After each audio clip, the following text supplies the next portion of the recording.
Armonizando tu ser con la palabra de Dios, de la Santa Biblia, Nueva Versión Internacional. En el Antiguo Testamento estamos estudiando el segundo libro de las Crónicas, desde el capítulo 34 en adelante. Así dice la palabra. Hallazgo del libro de la ley.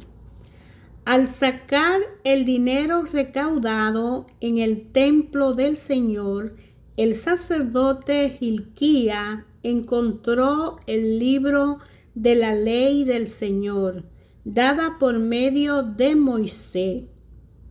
Hilquía le dijo al cronista Safán: he encontrado el libro de la ley en el templo del Señor. Entonces se lo entregó. Safán se lo llevó al rey y dijo: Majestad, sus servidores están haciendo todo cuanto se le ha encargado. Han recogido el dinero que estaba en el templo del Señor y se lo han entregado a los supervisores y a los trabajadores. En sus funciones de cronista, Safán también informó al rey que el sumo sacerdote Hilquía le había entregado un libro, el cual leyó en presencia del rey. Cuando el rey oyó las palabras de la ley, se rasgó las vestiduras en señal de duelo y dio esta orden a Hilquía, a Ahicam, hijo de Safán, a Adón, hijo de Micaía, al cronista Safán y a Asaía, su ministro personal. Con respecto a lo que dice este libro que se ha encontrado, vayan a consultar al Señor por mí y por el remanente de Israel y de Judá. Sin duda que la gran ira del Señor se ha derramado contra nosotros, porque nuestros antepasados no tuvieron en cuenta su palabra, ni actuaron según lo que está escrito en este libro.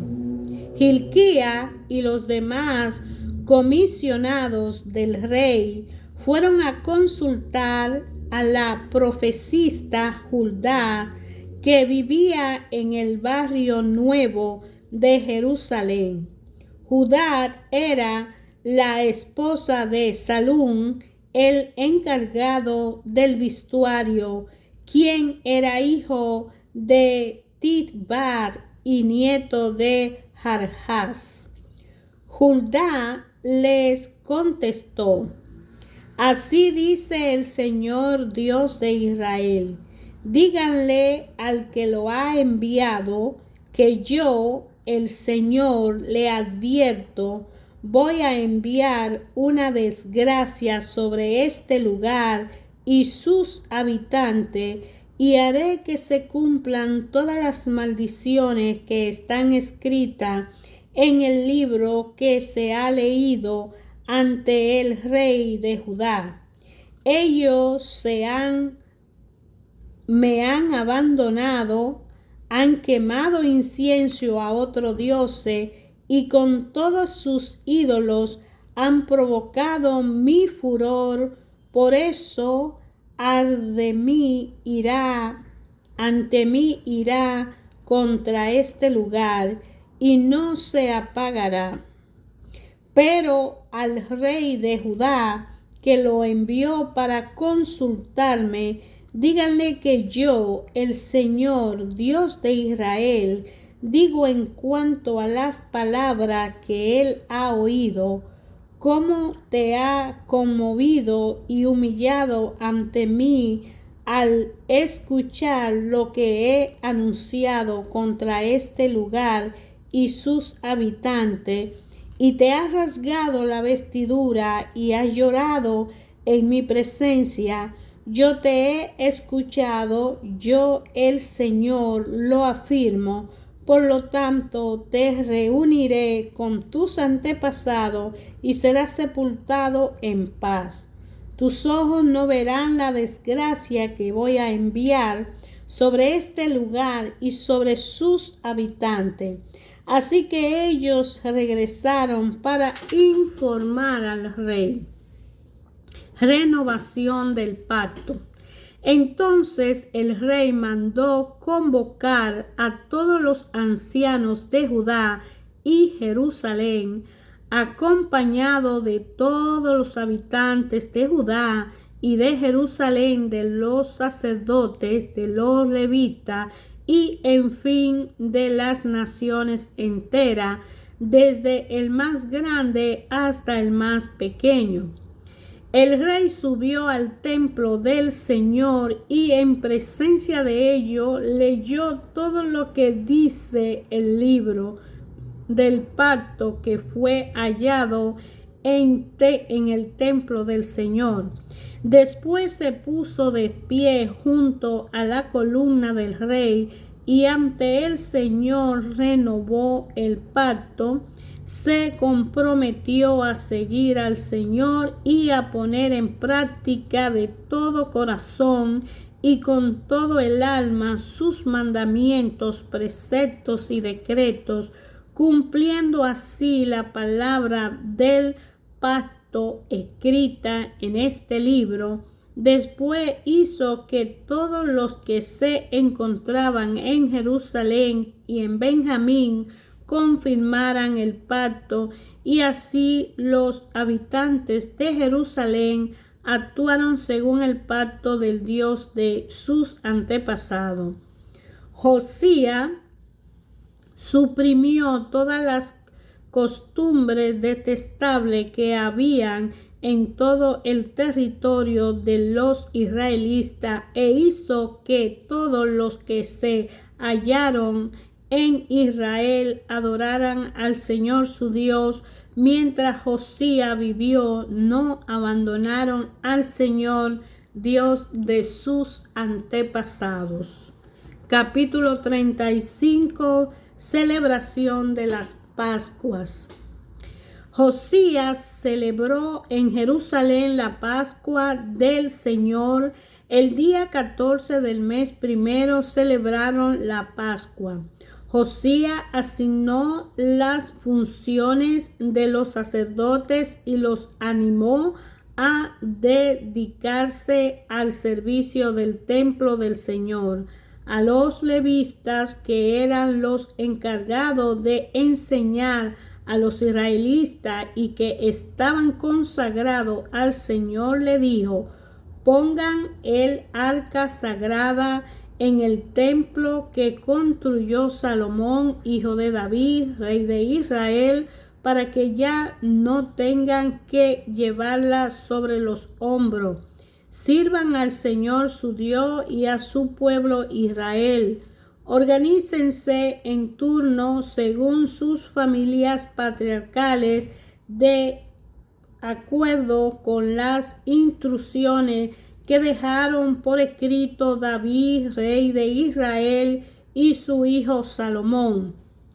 Ocupen sus puestos en el santuario conforme a las familias patriarcales de sus hermanos israelitas, de manera que a cada grupo de familia del pueblo corresponda un grupo de levitas. Celebren la Pascua, conságrense y preparen todo para sus hermanos y cumplan con lo que el Señor ordenó por medio de Moisés. De su propio bienes Josías obsequió a todo el pueblo allí presente unos 30,000 corderos y cabritos y 3,000 bueyes para que celebraran la Pascua. También los jefes hicieron su donativo para el pueblo y para los sacerdotes y levitas. Por su parte, Hilquías, Zacarías y Jehiel oficiales del templo de Dios entregaron a los sacerdotes 2,600 animales de ganados menos y 300 bueyes para celebrar la Pascua. Conanía y sus hermanos Semaías, Natanael y Hasabía, Jehiel y Josabad, jefe de los levistas, entregaron a los levistas 5,000 animales de ganado menor y 500 bueyes. Una vez preparada la ceremonia, los sacerdotes ocuparon sus puestos y los levistas se organizaron según su turno conforme a la orden del rey. Al sacrificar los animales para las Pascuas, los sacerdotes rociaban la sangre y los levistas desgollaban los animales. Luego entregaban a cada familia patriarcal del pueblo la porción que ésta debía ofrecerle al Señor, como está escrito en el libro de Moisés. Lo mismo hicieron con los bueyes. Después asaron los animales para la Pascua conforme al mandamiento. Además, cocieron la otra ofrenda en olla, calderos y sartenes y la repartieron rápidamente entre toda la gente. Luego prepararon la Pascua para ellos mismos y para los sacerdotes descendientes de Aarón. Los levistas tuvieron que preparar para ellos mismos y para los sacerdotes, porque estos estuvieron ocupados hasta la noche ofreciendo los holocaustos y las grasas. Los cantores descendientes de Asaf ocuparon sus puestos de acuerdo con lo que habían dispuesto David, Asaf, Hernán y Sedutún, vidente del rey.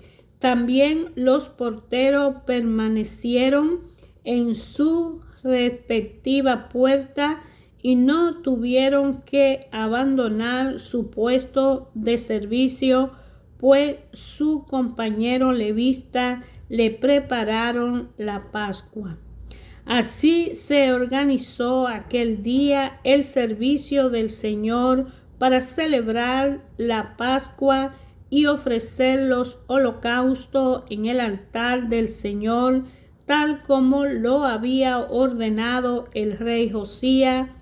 En aquella ocasión, los israelitas allí presentes celebraron durante 7 días la fiesta de la Pascua y de los panes sin levadura.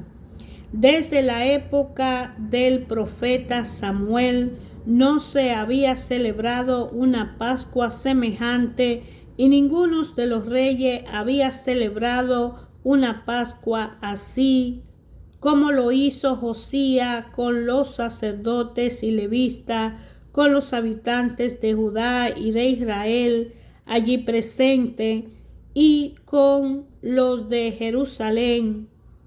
Esta Pascua se celebró en el año 18 del reinado de Josías. Muerte de Josías. Tiempo después de que Josías terminó la restauración del templo, Necao, rey de Egipto, salió a presentar batalla en Carquemis, ciudad que está junto al río Éufrates, pero Josías le salió al paso. Necao envió mensajero a decirle: no te entrometas, rey de Judá, hoy no vengo a luchar contra ti, sino contra la nación que me hace la guerra. Dios, que está en mi parte, me ha ordenado que me apresure. Así que no interfiera con Dios para que Él no te destruya. Josías no le hizo caso a la advertencia que Dios le dio por medio de Necao. Al contrario, en vez de retirarse, se disfrazó y fue a la llanura de Megiddo para pelear con Necao. Como los arqueros le dispararon, el rey Josías le dijo a sus servidores: sáquenme de aquí porque estoy gravemente herido. Sus servidores lo sacaron del carro en que estaba y lo trasladaron a otro carro y lo llevaron a Jerusalén. Allí murió y fue sepultado en el panteón de sus antepasados, y todo Judá y todo Jerusalén hicieron duelo por él. Jeremías compuso un lamento por la muerte de Josías. Además, hasta ese día, todos los cantores y las cantoras aluden a Josías en su canto fúnebre. Estos cantos, que se han hecho populares en Israel, formaban parte de las lamentaciones. Los demás acontecimientos del reinado de Josías, sus actos piadosos acorde con la ley del Señor y sus hechos desde el primero hasta el último, están escritos en el libro de los reyes de Israel y de Judá. Capítulo 36. Joacás, rey de Judá. Entonces el pueblo tomó a Joacás, hijo de Josías, y lo proclamó rey en Jerusalén en lugar de su padre. Joacás tenía 23 años cuando ascendió al trono y reinó en Jerusalén 3 meses. Sin embargo, el rey de Egipto lo quitó del trono para que no reinara en Jerusalén, y le impuso al país un tributo de 100 barras de plata y 1 barra de oro. Luego hizo reinar sobre Judá y Jerusalén a Ellaquim, hermano de Joacás, y le dio el nombre de Joacim. En cuanto a Joacás, Necao se lo llevó a Egipto. Joacim, rey de Judá. Joacim tenía 25 años cuando ascendió al trono y reinó en Jerusalén 11 años, pero hizo lo que ofende al Señor su Dios. Por eso Nabucodonosor, rey de Babilonia, marchó contra Joacim y lo llevó a Babilonia sujeto con cadenas de bronce. Además, Nabucodonosor se llevó a Babilonia los utensilios del templo del Señor y los puso en su templo en Babilonia. Los demás acontecimientos del Señor de Joacim, los demás acontecimientos del reinado de Joacim y su pecado y todo cuanto le sucedió están escritos en el libro de los reyes de Israel, de Judá, y su hijo Joaquín le sucedió en el trono. Joaquín, rey de Judá. Joaquín tenía 18 años cuando ascendió al trono y reinó en Jerusalén 3 meses y 10 días, pero hizo lo que ofende al Señor. Por eso, a comienzo del año, el rey Nabucodonosor mandó que lo llevaran a Babilonia junto con los utensilios más valiosos del templo del Señor, e hizo reinar sobre Judá y Jerusalén a Sedequías, pariente de Joaquín. Sedequías, rey de Judá. Sedequías tenía 21 años cuando ascendió al trono y reinó en Jerusalén 11 años. Pero hizo lo que ofende al Señor su Dios. No se humilló ante el profeta Jeremías, que hablaba en nombre del Señor, y además se rebeló contra el rey Nabucodonosor, a quien había jurado lealtad. Sedequías fue terco y en su obstinación no quiso volverse al Señor Dios de Israel. También los jefes de los sacerdotes y el pueblo aumentaron su maldad, pues siguieron las prácticas detestables de los países vecinos y contaminaron el templo que el Señor había consagrado para sí en Jerusalén. Por amor a su pueblo y al lugar donde habita, el Señor, Dios de sus antepasados, con frecuencia le enviaba advertencia por medio de los mensajeros, pero ellos se burlaban de los mensajeros de Dios, tenían en poco su palabra y se mofaban de sus profetas. Por fin el Señor desató su ira contra el pueblo y ya no hubo remedio. Caída de Jerusalén. Entonces el Señor envió contra ellos al rey de los babilonios, quien dentro del mismo templo mató a espada a los jóvenes y no tuvo compasión del joven, ni de doncella, ni de adulto, ni de anciano. A todos se lo entregó Dios en sus manos. Todos los utensilios del templo de Dios, grande y pequeño, más lo tesoro del templo y lo del rey y de sus oficiales, fueron llevados a Babilonia. Incendiaron el templo de Dios, derribaron las murallas de Jerusalén, prendieron fuego a sus palacios y destruyeron todos los objetos de valor que allí habían. A los que se salvaron de la muerte, el rey se lo llevó a Babilonia y fueron esclavos suyos y de sus hijos hasta el establecimiento del reino persa. De este modo se cumplió la palabra que el Señor había pronunciado por medio de Jeremías. La tierra disfrutó de su descanso sabático todo el tiempo que estuvo desolada, hasta que se cumplieron 70 años.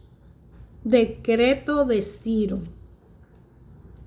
En el primer año del reinado de Ciro, rey de Persia, el Señor dispuso el corazón del rey Ciro para que éste promulgara un decreto en todo su reino, y así se cumpliera la palabra del Señor por medio del profeta Jeremías, tanto oralmente como por escrito. El rey decretó lo siguiente: esto es lo que ordena Ciro, rey de Persia. El Señor, Dios del cielo, que me ha dado todos los reinos de la tierra, me ha encargado que le construya un templo en la ciudad de Jerusalén, que está en Judá. Por tanto, cualquiera que pertenezca a Judá, que se vaya, y que el Señor su Dios lo acompañe. Hermanos, El libro Segunda de Crónica, en el Antiguo Testamento de la Santa Biblia, Nueva Versión Internacional, hace un recuento histórico de la política, geográfica, social, moral, espiritual del pueblo judío, que fue un pueblo elegido por Dios para hacer manifestarse la evangelización del Dios vivo, que no era reconocido ni se creía en él. En los primeros tiempos que se escribió este libro Segunda de Crónica, empiezan a manifestarse los hechos de Salomón cuando el rey David muere y lo preparativo para el templo, que no se le permitió al rey David porque había tenido mucha guerra y David había cometido muchas cosas que no le era permitido hacerle un templo a Dios. Por eso Dios eligió uno de sus hijos que era para Dios el perfecto para construir el templo. Ese fue Salomón. A partir de Salomón había en el templo una oración de consagración cuando se hizo de que todas las cosas que se pidieran allí Dios se la cumpliera, porque Salomón, al construir el templo y meter en el templo todos los utensilios que habían ganado en todas esas guerras y batallas que Dios le había permitido para que se hicieran dueños de la tierra, porque estaba habitada por hombres y mujeres que no conocían del Señor, y el Señor se vale de esa situación para ayudar a un pueblo a ubicarse.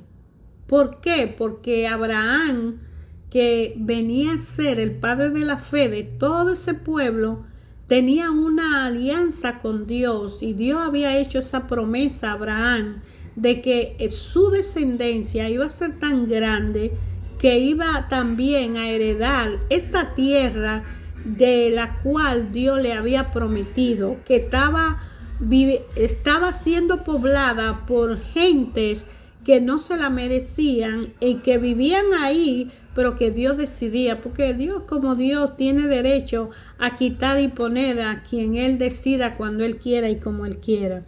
Dios, cuando sacó a su pueblo, el pueblo de Él, porque lo amaba, porque venían de Abraham, y Abraham le fue tan fiel y le creyó tanto y le enseñó una muestra de fe a él, que él le dijo: oye, yo te voy a prometer que toda tu descendencia va a estar de la mejor manera. Muere en paz, que tu descendencia va a quedar bien.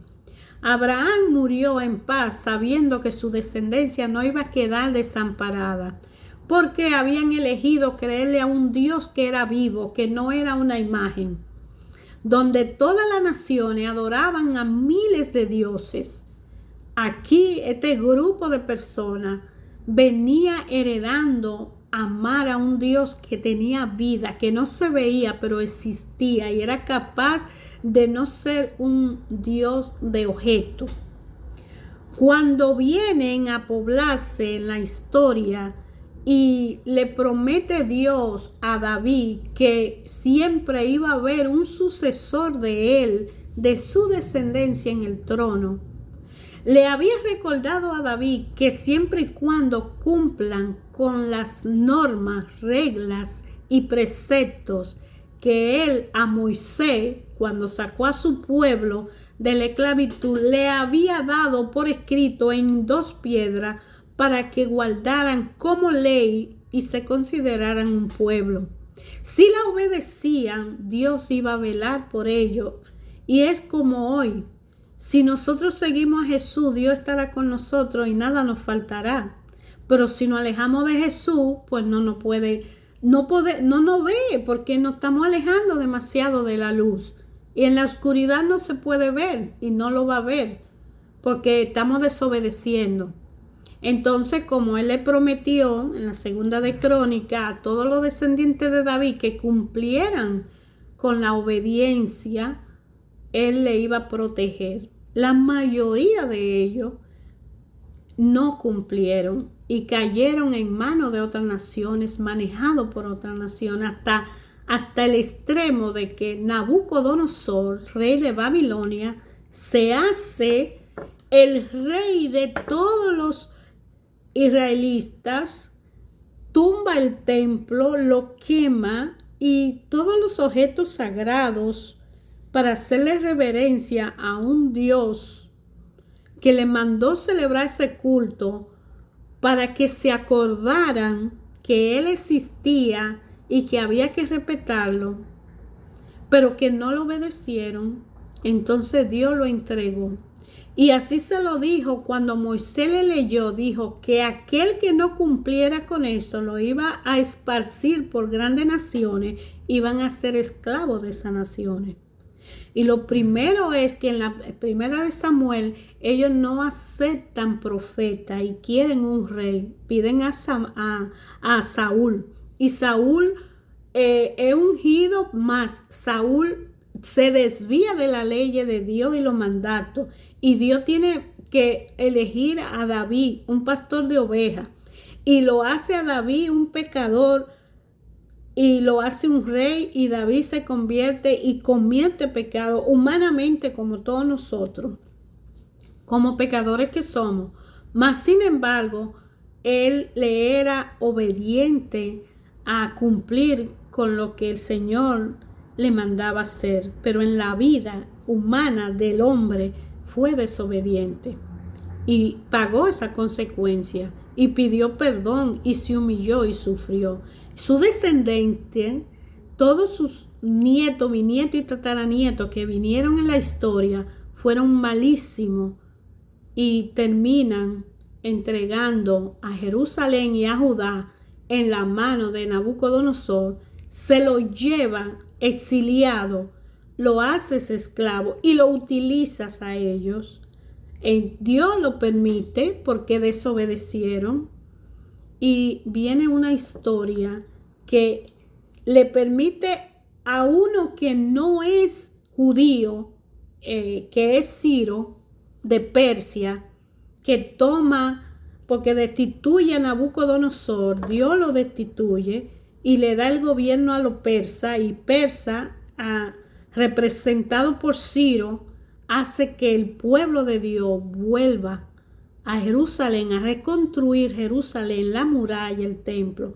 Habiendo anteriormente intentado reconstruirla, volvían y la reconstruían. O sea, somos humanos y caemos y caemos y caemos en el pecado, desobedecemos, no cumplimos, se nos dicen no cruza el semáforo en rojo, pero lo cruzamos porque no vemos que viene nada, y ahí estamos violando las leyes, las normas, los preceptos sociales.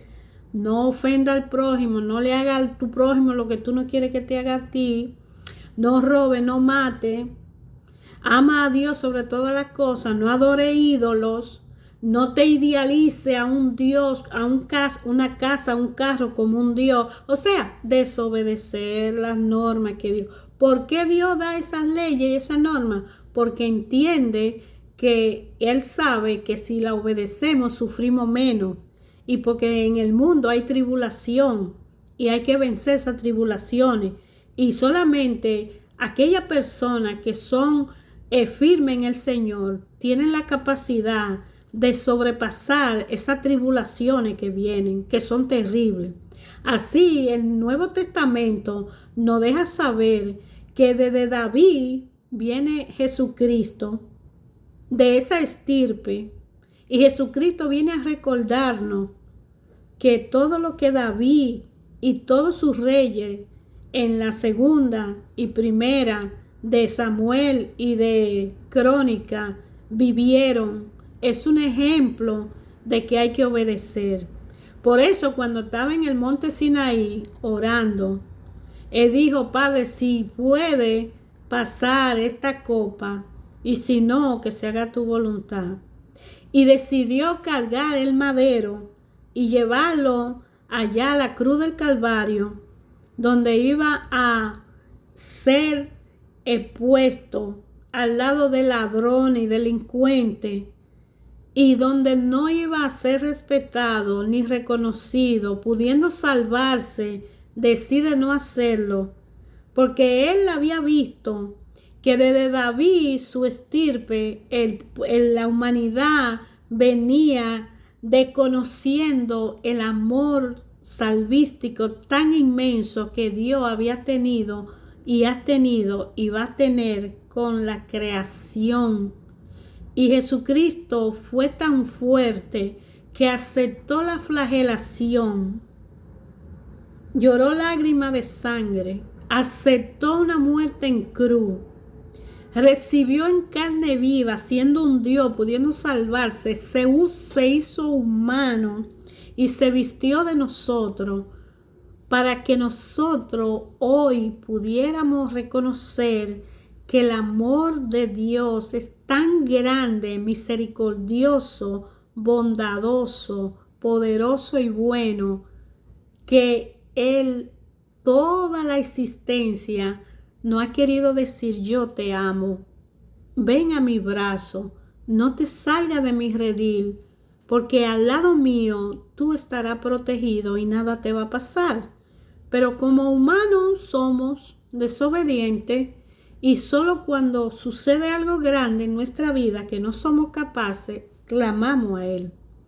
Pero lo ideal es que cada uno de nosotros reciba la bendición de la salvación, la cargue consigo mismo, la carguemos y luchemos para mantenerla con nosotros, para gloria de Dios, para agradecimiento del sacrificio en la cruz y para que el Espíritu Santo habite en cada uno de nosotros.